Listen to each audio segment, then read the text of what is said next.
Good morning বন্ধুরা, welcome back to my channel আড্ডা with রূপালী। আশা করি আপনারা সবাই ভালো আছেন, সুস্থ আছেন, আর আমিও ভালো আছি এবং সুস্থ আছি। আর ঠাকুরঘর থেকেই ব্লগটা শুরু করে দিলাম। আর এখন আমি প্রথমেই সমস্ত ঠাকুরকে স্নান করিয়ে নিচ্ছি। শিব ঠাকুরকেও স্নান করানো হয়ে গেল, আর গোপালকে আমি আগেই স্নান করিয়ে নিয়েছি। তারপরে আমি গোপালকে সাজিয়ে গুছিয়ে নিয়ে সমস্ত ঠাকুরকে সাজিয়ে গুছিয়ে নিয়ে পুজোটা শুরু করব।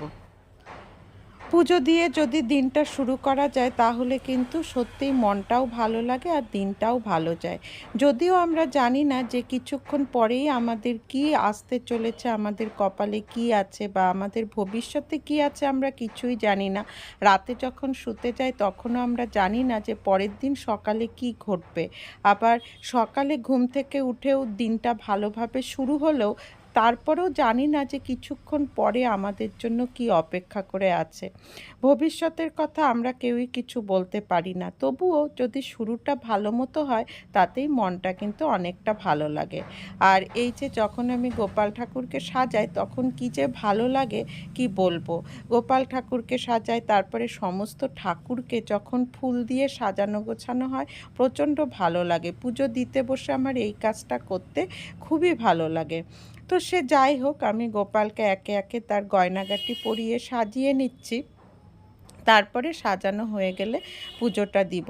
আজকে আমার এই ধরনের কথা বলার কারণই হলো, মানে আমি যে বলতে চেয়েছি যে ভবিষ্যতে কি হবে কেউ কিছু জানে না, এই ধরনের কথা বলার কারণ একটা আছে।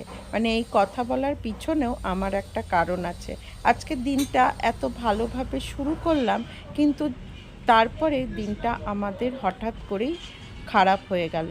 সেটা কেন হলো সেটা ব্লগটা দেখতে থাকুন এবং তারপরেই আপনারা জানতে পারবেন। এই যে গোপালকে জামা কাপড় গয়নাগাটি পরিয়ে সাজানো হয়ে গেছে, এখন হচ্ছে ফুল দিয়ে সাজানোর পালা। তো সমস্ত ঠাকুরকেই আমি এখন ফুল দিয়ে সাজিয়ে নিচ্ছি। আর এই সমস্ত গাঁদা ফুলগুলোই হলো কেনা ফুল। আমার ফ্ল্যাটে সেরকম গাছ নেই, আসলে এখানে গাছ লাগানোটা খুবই অসুবিধে। সে যাই হোক, কেনা ফুল দিয়েই ঠাকুরকে আমি পুজো দিই প্রতিদিন। আর এখন আমি ঠাকুরের প্রসাদ দিচ্ছি আর কি, প্রসাদ নিবেদন করছি। প্রসাদ নিবেদন করে নিয়ে তারপরে আমি পুজোতে বসবো। তো পুজোতে বসার আগে পর্যন্তই আমি ভিডিওটা করব, কারণ যখন পুজো করি না তখন যদি ভিডিও করা হয় পুজোতে ঠিক মন বসে না। যদিও আমি কয়েকবার পুজো করার ভিডিও করেছি, সেটা যদি কেউ করে দেয় তাহলে হয়, কিন্তু নিজে নিজে ভিডিও করে পুজো দেওয়া যায় না। আর ঘরে কেউ নেই, সেই কারণে আর পুজো দেওয়ার সময়টা ভিডিও করলাম না। তো ঠিক আছে বন্ধুরা, আমি পুজোটা দিয়ে নিই। আর এই যে এখন আমি প্রদীপটা জ্বালিয়ে নিচ্ছি, প্রদীপটা রেডি করে জ্বালিয়ে নিব, তারপরেই আর কি পুজোতে বসবো। তো ঠিক আছে বন্ধুরা, আমি পুজোটা দিয়ে নিই, তারপরে আবার আসছি।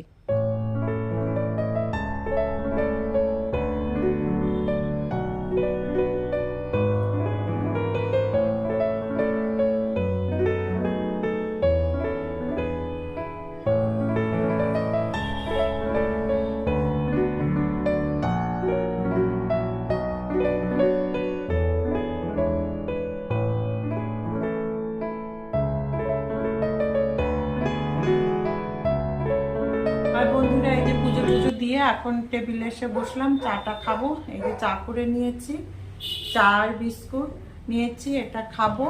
আর তারপরে আর কি কাজকর্ম করব। সেই সাথে একটু এই যে ঝাল সুজিও নিয়েছি।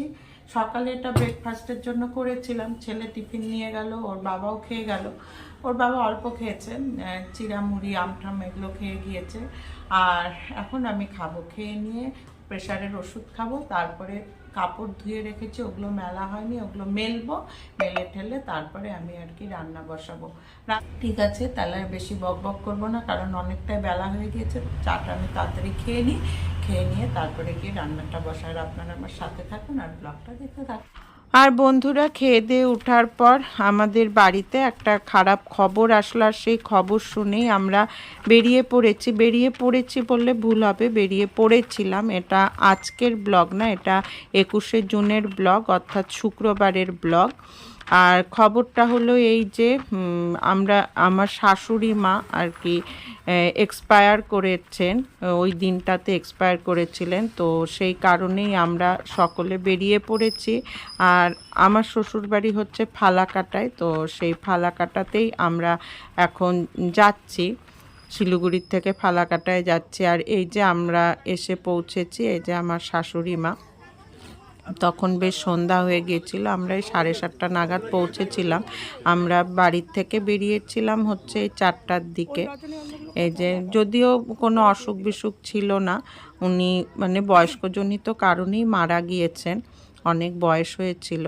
সে যাই হোক, উনি পরলোক গমন করলেন। ওনার আত্মার শান্তি কামনা করি এবং আপনারাও ওনার আত্মার শান্তি কামনা করবেন এই আশায় রাখি। আর হচ্ছে ভিডিওটা অনেক দিন আগের, এই দুর্ঘটনাটা ঘটে যাওয়ার জন্য আমি ভিডিওটা পোস্ট করতে পারিনি। তো আজকে এডিটিং করে আর কি আমি পোস্ট করব। তো ওনার সমস্ত কাজ হয়ে গিয়েছে, দেহ সৎকারের কাজ হয়ে গিয়েছে, করার পর আমরা আবার বাড়ি ফিরে যাচ্ছি। আমরা বলতে আমি আর ছেলে, আমার হাজব্যান্ড ওখানেই থাকলো, আমি আবার আসবো পরে, কারণ ছেলের মানে ছুটিটা নেওয়া হয়নি ওখান থেকে, ওর স্কুল থেকে, ওই কারণে যাচ্ছি। আর দেখি পরে আসব। আর এই যে অনেক রাত হয়ে গিয়েছে, কিন্তু এখন 12টা বাজে। আর দেখছেন আকাশের অবস্থা একদম মানে প্রচণ্ডই মনটা খারাপ আমাদের সকলেরই। সে যাই হোক, বয়স্কজনিত কারণেই মারা গিয়েছেন। আর ঠিক আছে বন্ধুরা, আজকে ব্লগটা তাহলে এখানেই শেষ করলাম। আর আমার শাশুড়ির আত্মার শান্তি কামনা করবেন এটাই আশা করি। তাহলে রাখছি, ধন্যবাদ।